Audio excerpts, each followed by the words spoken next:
సంధ్య థియేటర్లో జరిగిన తొక్కిసలాటలో గాయపడి కిమ్స్ లో చికిత్స పొందుతున్న శ్రీతేజ్ మెల్లమెల్లగా కోలుకుంటున్నాడు. శ్రీతేజ్ కళ్లు తెరిచి చూస్తున్నాడని, కానీ ఎవరిని గుర్తుపట్టలేకపోతున్నాడని వైద్యులు తెలిపారు. పీఐసీయూలో వెంటిలేటర్ పై ఉంచి శ్రీతేజ్ కు చికిత్స అందిస్తున్నామని చెబుతున్నారు. మొన్నటి వరకు ఫిజియోథెరపీకి స్పందించిన శ్రీతేజ్ ప్రస్తుతం ఫిజియోథెరపీకి సపోర్ట్ చేస్తున్నట్లుగా వైద్యులు చెబుతున్నారు.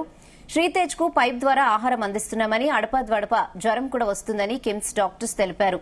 బాలుడి ఆరోగ్య పరిస్థితిని ఎప్పటికప్పుడు సమీక్షిస్తున్నారు వైద్యులు.